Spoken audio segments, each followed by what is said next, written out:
Assalamualaikum warahmatullahi wabarakatuh.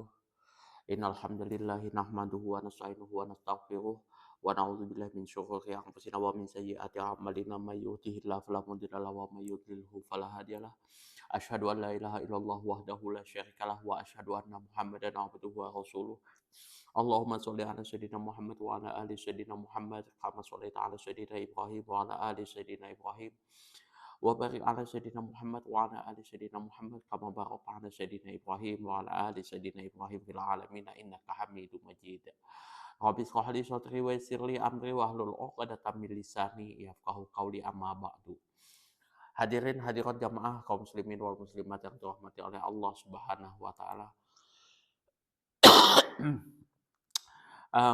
Kali ini pembahasan kita masalah bersentuhan laki-laki dan perempuan ya.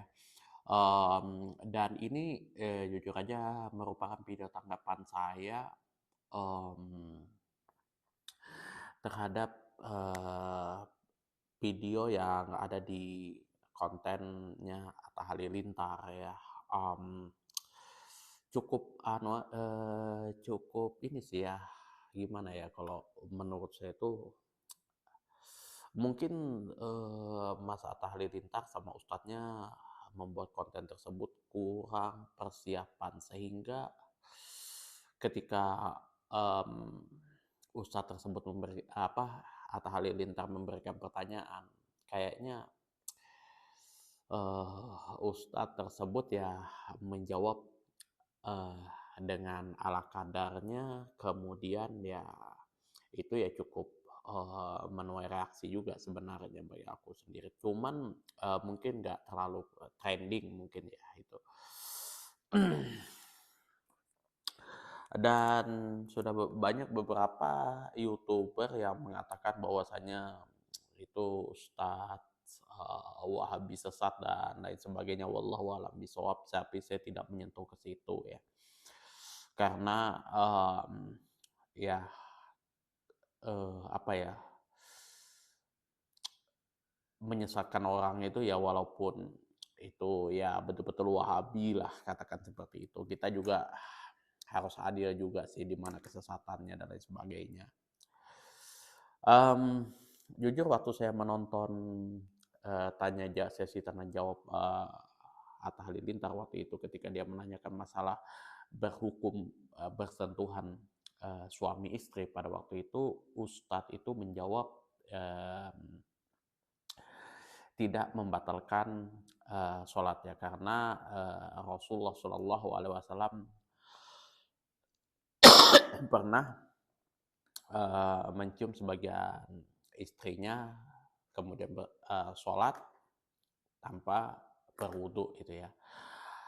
Qabala in inan anan Nabiya Shallallahu Alaihi Wasallam qabala ba'do nisaihi summa yusolli walam yatawaddo. Itu ada di dalam kitab, sudah kita bahas ya, di dalam kitab Bulughul Maram, kemudian juga kita sudah bahas di dalam syarahnya. Di dalam kitab syarahnya itu ya intinya di situ ada perbedaan antara Imam Syafi'i, kemudian Imam Malik, dan Imam Ahmad bin Hambal. Cuman yang jadi permasalahan waktu itu yang saya dengar, Atta Halilintar kayak gini ngomongnya, bukankah mazhab Syafi'i itu ya batal, walaupun dia tidak begitu yakin dengan pandangannya. Karena saya tahu kondisi Atta Halilintar waktu itu, dia hanya mendengar dari orang, dia tidak memahami, tidak membaca kitab kayak kita ini kayak gitu kan, atau sumbernya langsung kayak gitu. Dia cuman istilahnya tahu dari ustadz ke ustadz kayak gitu. Nah, kemudian dibantah oleh ustadz tersebut, ya kalau Rasulullah gimana melakukannya kayak gitu kan. Jadi apapun itu, kata dia tuh, mau itu mazhab Syafi'i, Hambali, Hanafi, Rasulullah mencontohkannya seperti apa. Nah, ini yang mungkin menurut saya kurang tepat sih. Kalau misalkan dari semua empat mazhab itu ya, yang kita tarjih itu hanya Rasulullah mengamalkannya seperti apa. Karena jujur aja sih, mmm, kalau saya pribadi ya, mmm, 4 imam mazhab yang ini, yang beliau sebutkan guru ini tadi, ya semuanya mengikuti pada, apa, Al-Quran dan hadis itu sudah mesti itu. Kalau misalkan tidak mengikuti Al-Quran dan hadis, ya nggak mungkin dia dikatakan nasyir sunnah, seperti halnya Al-Imam Syafi'i di situ kan. Ya kalau misalkan, ustadz tersebut berpandangan, eee, apa ya, saya bermazhab karena saya bermazhab Hambali, saya menilai bahwasanya ini yang paling tepat. Nah, itu nggak ada masalah kayak gitu kan. Tapi dia memberikan, apa ya, tanggapan di situ, Rasulullah mencontohkannya seperti apa. Nah, ini yang ya menurut saya sih jadi polemik di situ ya. Banyak orang yang nggak terima juga di situ. Dan di sini saya, tidak membahas hadisnya ya. Saya hanya membahas dari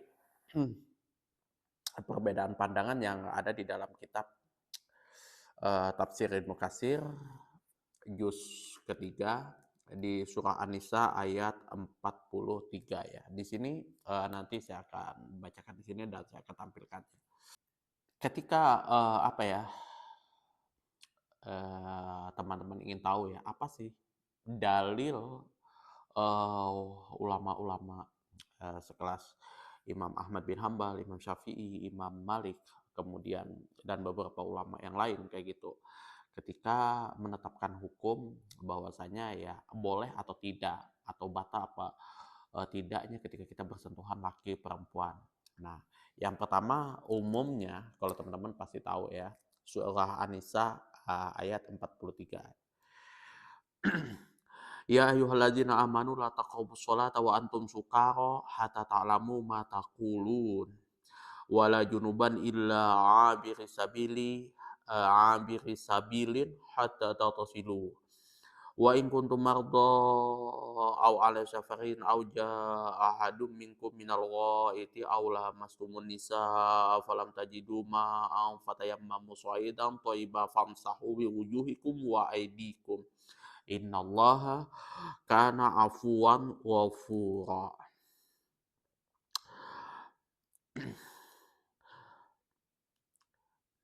Ini, apa, ayatnya membahas tentang, apa ya, eee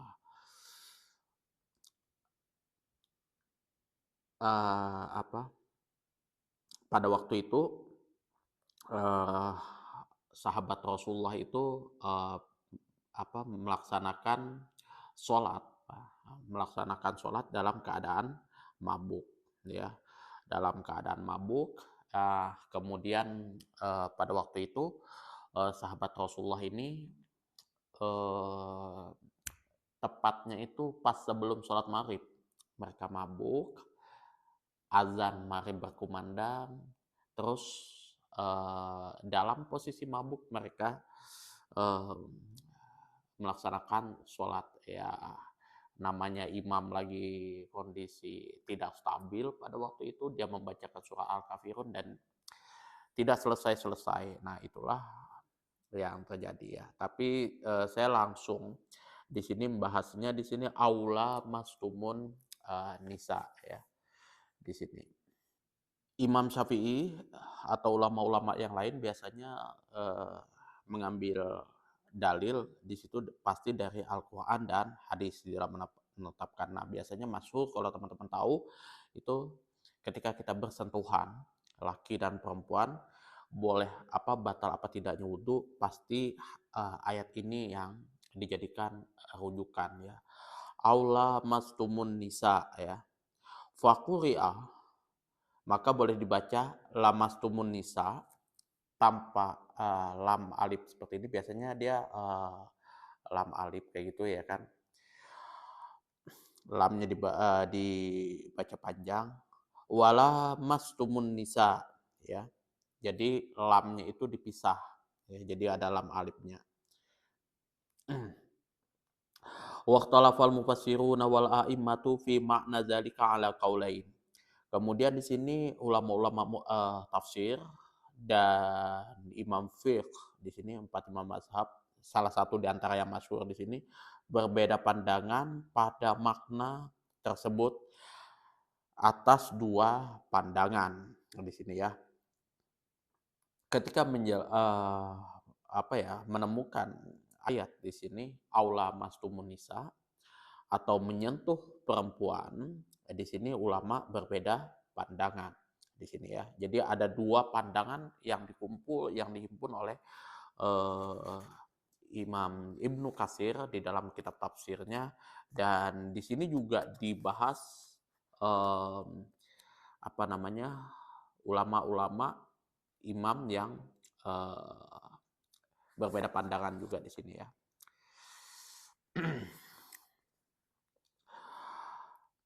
Dan di sini saya lompat-lompat aja, saya ambil beberapa poin aja di sini, karena ada beberapa ini juga yang, apa, yang kurang lebih sama lah intinya, kayak gitu ya.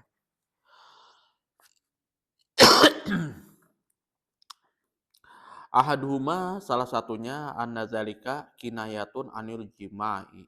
Bahwasanya ayat tersebut ya, aula mastumun nisa tersebut menyentuh seorang wanita itu adalah kinayah ya, bahasa kiasan anil jima'i dari jima ya, bersenggama. Liqaulihi ta'ala, sebagaimana firman Allah Subhanahu wa taala yang menjadi tafsir eh, Al-Imam Ibnu Katsir di sini, wa in talaqtumuhunna min qabli an tamassuhunna wa qad faradtum lahum wa qad faradtum lahunna faridatan fanisfu ma faradtum. Surah Al-Baqarah ayat 237. Fa in talaqtumuhunna, dan jikalau kalian menceraikan istri-istri kalian, min qabli, sebelum, antamassuhunna, nah sebelum kalian menggaulinya, artinya sebelum kalian bersenggama di situ. Wa qad faradtum, dan kalian sudah menentukan lahunnya bagi wanita-wanita tersebut, faridotan, maharnya fanisfu ma faradtum, maka bayarlah setengah dari apa-apa yang telah kalian tentukan. Jadi misalkan teman-teman menceraikan sebelum menggauli seorang istri tersebut dan kalian sudah menentukan maharnya, maka di sini kita mesti membayar setengah dari mahar yang sudah ditentukan. Seperti itu ya. Jadi tamassuhunna di sini artinya menggauli ya. Itu dia mengambil tafsiran lamastum dengan tamassu. Jadi lamastum, apa, lamasa, lamsun atau masun atau mubasyyaratun itu nanti sama, nanti kita akan bahas di situ ya. Kemudian juga ya ayyuhalladzina amanu iza nakahtumul mu'minati summa talaqtumuhunna min qabli an tamassuhunna fama lakum alaihinna min iddatin ta'tadunaha. Surah Al-Ahzab ayat 49.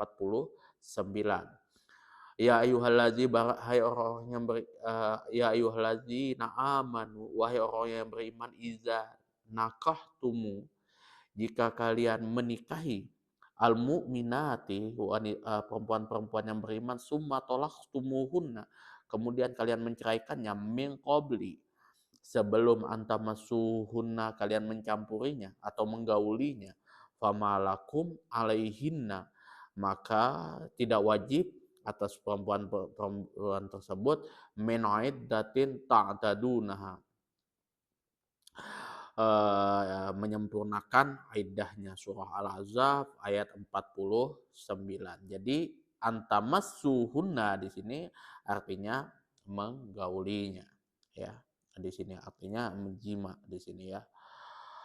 Qala Ibnu Abi Hatim hadatsana Abu Sa'idil Asji hadatsana Waqi' an Sufyana an Abi Ishaq an Sa'ib bin Jubair an Ibni Abbasin fi qaulihi ya, dari Ibnu Abu Hatim ya, yang mana Abu Sa'id Al-Asja ini telah menceritakan kepada kami, Abu Sa'id Al-Asja telah menceritakan kepada kami Waki dari Sufyan, dari Abu Ishaq, dari Sa'id bin Jubair, daripada Abdullah bin Abbas fi qaulihi tentang firman Allah aula mastumun nisa di sini beliau berkomentar qala beliau menjawab di sini al jimau yaitu bersetubuh ya.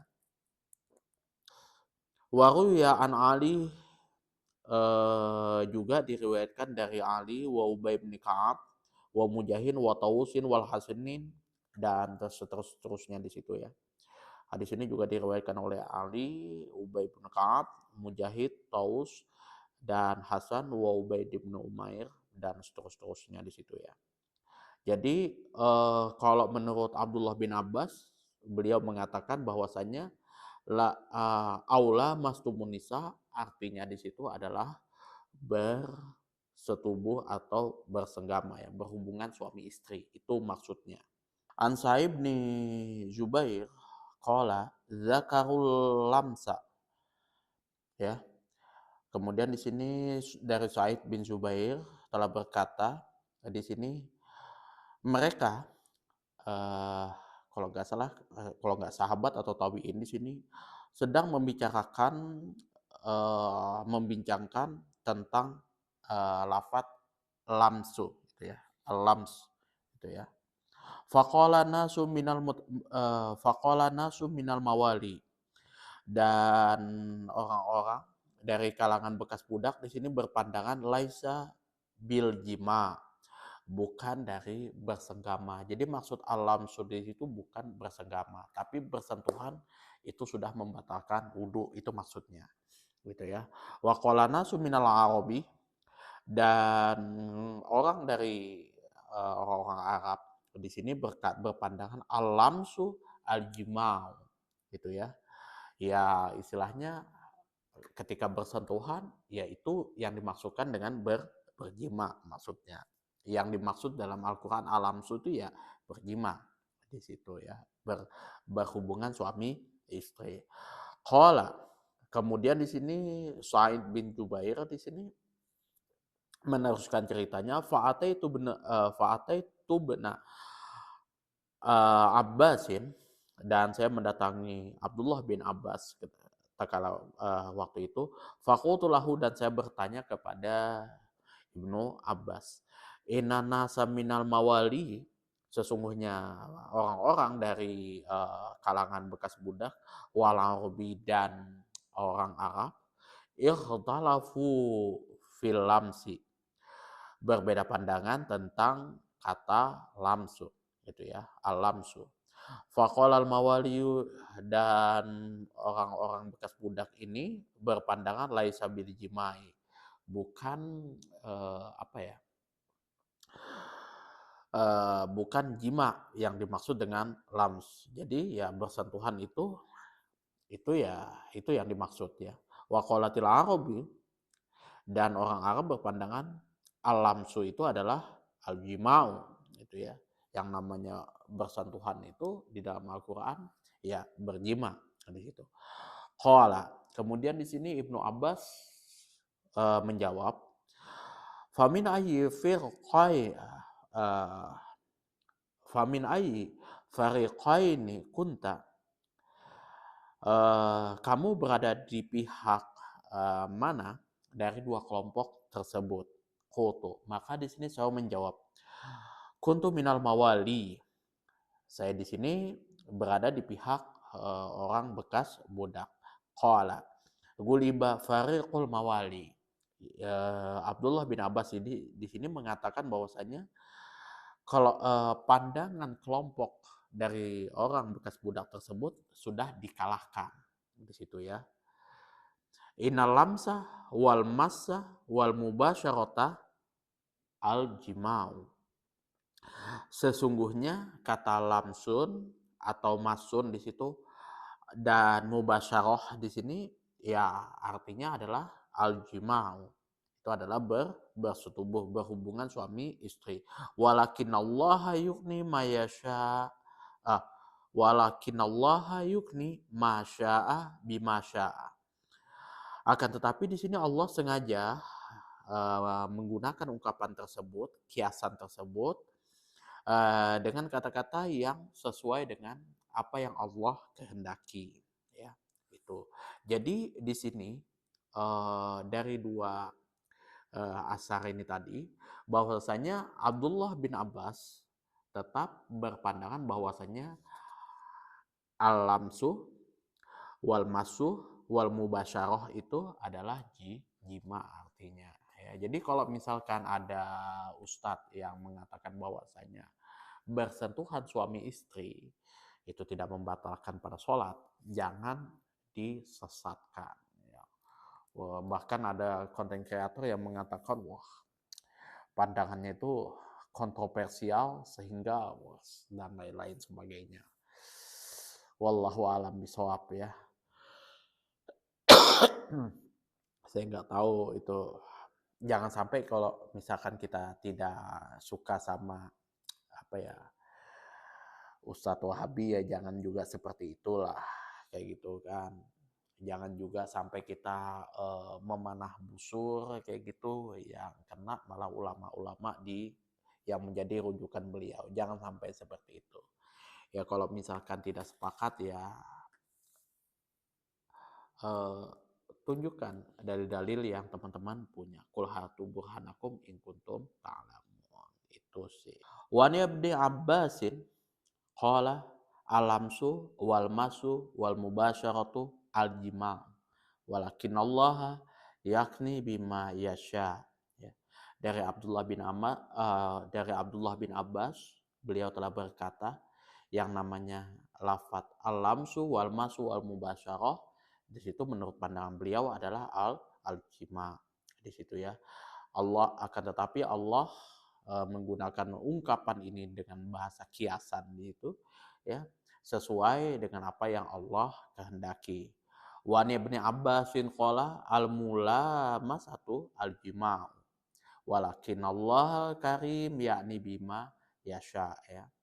Dan di sini juga menurut pandangan Ibnu Abbas di sini mula mas satu ini adalah artinya jima. Nah, di situ ya itu pandangan sahabat Rasulullah Shallallahu Alaihi Wasallam ketika menafsirkan ayat aula mastumun nisa yaitu jima. Nah, bagaimana dengan uh, pandangan yang lain ketika mengatakan bahwasanya apa ya persentuhan laki dan perempuan itu membatalkan wudhu. Nah ini kita akan bahas ya. Wa an-nafin annabni annabna Umar kana yatawaddau min qublatil mar'ati. Di sini dari Nafi, sesungguhnya Abdullah bin Umar pernah berwudu min qublatil mar'ati ketika uh, mengecup istrinya. Wa yura dan beliau berpandangan fiha ketika mencium atau mengecup istrinya tersebut al-wudu yaitu wajib untuk berwudu. Wa yaqulu dan menurut beliau ya minal limas yang namanya mencium istri tersebut, mengecup istri tersebut itu termasuk daripada al-limas ya, bersentuhan laki perempuan di situ ya. Wa an Abdullah dan dari Abdullah qala alamsu madunal jima ya. Yang namanya alamsu itu adalah suatu kontak fisik dengan perempuan madunal jima di luar daripada jima. Jadi kalau misalkan kita bersentuhan kayak gitu aja itu sudah membatalkan wudhu itu ya. Jadi kita mesti harus memperbarui wudhu kita lagi seperti itu ya. Bukan yang dimaksud jima kalau menurut ini ya. Kalau tadi kita sudah bahas kalau Abdullah bin Abbas itu mengatakan bahwasanya alamsu itu yang dimaksud adalah jima. Tetapi di sini kalau sahabat yang lain termasuk Abdullah bin Umar ketika beliau mencium istrinya, beliau memperbaharui wudhu kembali yang mana bagi beliau di situ ketika kita mencium istri, ya itu sudah masuk dalam kategori menyentuh dan kita harus wajib berwudu gitu ya. Kultu, dan saya berpandangan waruya Malik, dan menurut riwayat Imam Malik ani Zuhri dari Zuhri an Salim bin Abdullah bin Umar, dari Salim bin Abdullah bin Umar, an abihi dari ayahnya, annahu kana yaqulu, bahwasanya eh, beliau mengatakan, qublatur rajulu imra'atahu wajassahu biyadihi minal mula masati. Jadi mengecup seorang laki-laki imra'atahu kepada istrinya, wajassahu biyadihi dan merabanya dengan tangannya, minal mula masati, yaitu termasuk dari mula masah, artinya bersentuhan ya. Jadi mengecup laki-laki tersebut, seorang laki-laki mengecup istrinya kemudian meraba dengan tangannya, itu masuk daripada kategori bersentuhan. Waman qabbala imra'atahu aujassaha biyadihi, bang siapa yang mengecup istrinya atau meraba istrinya dengan tangannya, fa'alaihil wudu, maka orang tersebut wajib berwudu ya. Waruya al-hafidhu Abul Hasani ad-Daruqutni fi sunanihi, dan al-hafidh Abul Hasan Daruqutni di dalam kitab sunannya meriwayatkan an Amiril Mukminin Umar bin Khattab nahu zalik, bahwasanya dari Amirul Mukminin Umar bin Khattab dengan hadis semisal daripada itu. Walakinna, akan tetapi di sini rawaina, kami telah meriwayatkan, anhu bersumber daripada Amirul Mukminin juga di sini, min wajhi akhar. Oh, dari Daruqutni ini melalui jalur yang lain. Annahu, bahwasanya, kana yuqabbilu imra'atahu summa yusolli wala yatawattau, yang mana di sini beliau pernah mencium istrinya, kemudian beliau sholat, Umar bin Khattab ini sholat, kemudian beliau tidak berwudu. Fariwayatu anhu mukhtalifatun, yang mana hadis yang yang mana riwayat-riwayat yang bersumber daripada Umar bin Khattab ini berbeda-beda gitu ya. Jadi ada yang meriwayatkan bahwasanya Umar ibn Khattab ini pernah mencium istrinya, kemudian beliau sholat tanpa berwudu. Kalau anaknya Abdullah bin Umar di sini, ya beliau ketika mencium istrinya beliau wudu. Bahkan beliau mengatakan bahwasanya ya ini bagian daripada menyentuh ya. Ini bagian daripada bersentuhan. Jadi kalau misalkan kita bersentuhan laki perempuan maka membatalkan wudu. Tetapi Umar bin Khattab di sini berbeda pandangan. Di sini bahwasanya ya ketika beliau mencium istrinya, menyentuh istrinya, beliau langsung sholat tanpa berwudu di sini ya. Tetapi di sini juga hadis dari sumber dari riwayat Umar bin Khattab ini berbeda-beda. Fayahmilu maqalahu fil wudu'i, dan dapat diinterpretasikan riwayat-riwayat yang terdapat yang bersumber daripada Umar bin Khattab di sini tentang masalah wudu, in sahha anhu, jika sahih daripada Umar di sini, alal istihbab, ini menunjukkan bahwasanya bukan wajib tapi sunnah di sini ya. Wallahu a'lam. Jadi karena Umar bin Khattab ini kadang dia wudu, kadang dia tidak, seperti itu ya. Artinya kalau dari jalur riwayat Umar bin Khattab ini, kalau misalkan dia sahih, itu ya menunjukkan sunnah bukan wajib. Wal qaulu, dan adapun pandangan biwujubil wudu'i, wajibnya wudu, minal massi, ketika bersentuhan laki perempuan seperti itu, wa qaulu Syafi'i wa ashabihi, itu adalah pandangannya Imam Syafi'i dan teman-temannya di situ ya. Teman-teman pengikut-pengikutnya Imam Syafi'i kayak misalkan Al-Muzani di situ ya. Uh, Kemudian lagi Al-Imam Nawawi dan lain sebagainya di situ ya. Baik itu yang sejaman ataupun yang sesudahnya.